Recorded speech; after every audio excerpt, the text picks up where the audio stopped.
vous s'appelez Lil Beep, XXXTentacion, Post Malone, Lil Bup ou Lil Zivert et sont désormais rangés sous une nouvelle bannière, celle d'un rap plus sensible et moins viril.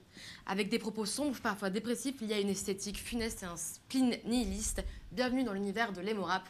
Et avec moi, j'ai X-Connection pour m'en parler. Bonjour. Bonjour à tous.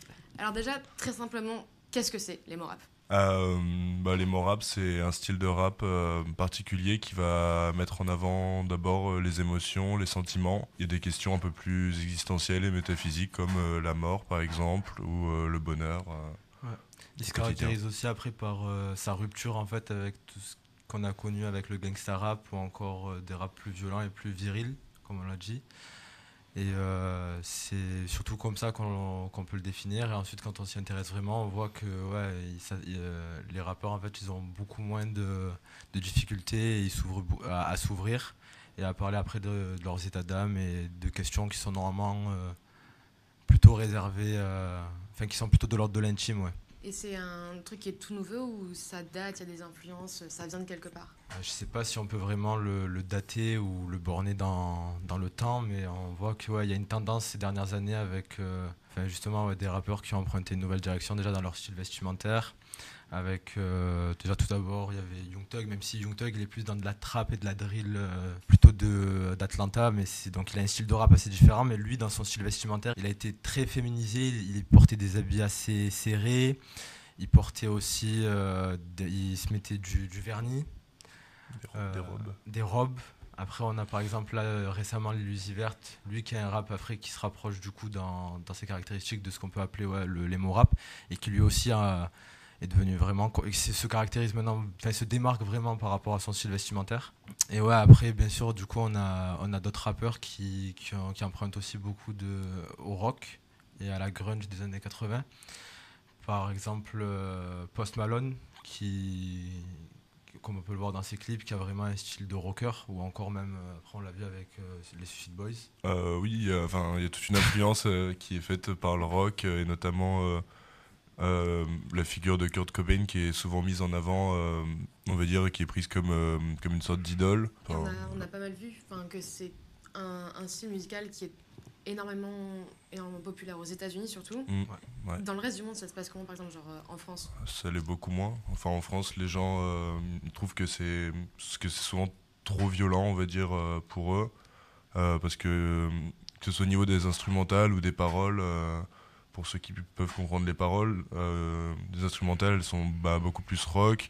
Il y a des influences de métal aussi, donc dans les chansons ça peut leur arriver de crier. Ça parle de suicide, ça parle de drogue, de suicide. Et du coup aussi par rapport au style vestimentaire, par exemple là il y a récemment dans l'album 9-3 Empire, donc c'est une compilation de beaucoup de rappeurs du 9-3 qui ont été rassemblés par Fianso.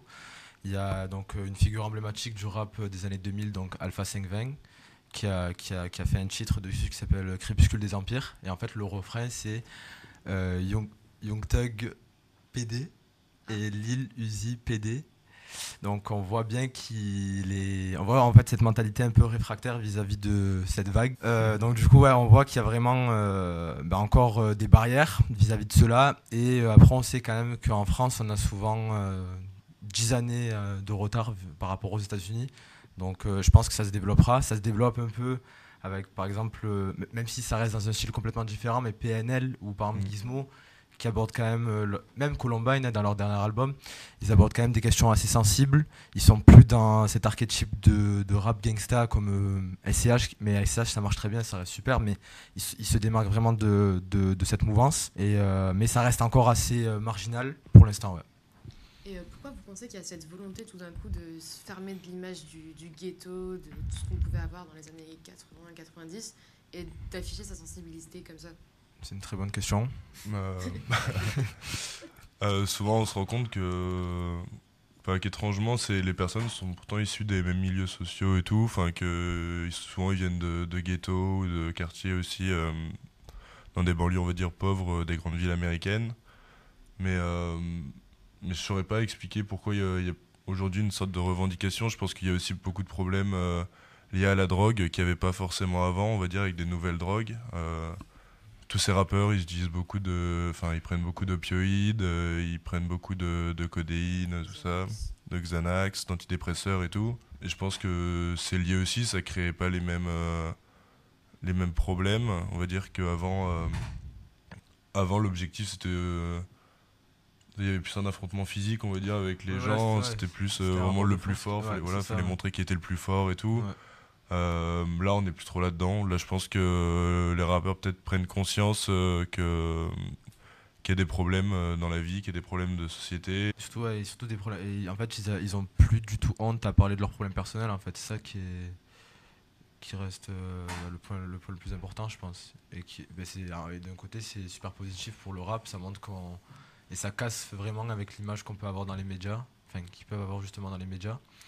Et voilà. Bon, bah, c'est bien. Bah, pour finir, je vais peut-être vous demander de donner deux ou trois titres. Ouais, on mettra dans la barre de description. Des titres qui, comment dire, sont assez caractéristiques de ce qu'on vient de décrire. Il y a notamment Problems de Lil Peep, qui est mort l'an dernier. Il y a Southside Suicide de Pouya et de Suicide Boys, qui a énormément, qui a des influences rock. Donc si on veut s'en rendre compte, on peut écouter ça. Il y a LTE de Suicide Boys aussi, qui est assez mélancolique. Et si vous voulez la voir, vous pouvez aller sur la photo de profil de Edouard Descombas, elle est en lien. Et vous pouvez liker aussi. Et Alone Part 3 de XXXTentacion, qui lui aussi est mort récemment. Ouais. Bon, merci beaucoup en tout cas. Merci de rien, c'était avec plaisir. C'est plus clair pour tout le monde. On espère. Et on se retrouve pour une prochaine musicale quand on peut. Bon, merci beaucoup. J'espère que c'est un peu plus clair pour tout le monde.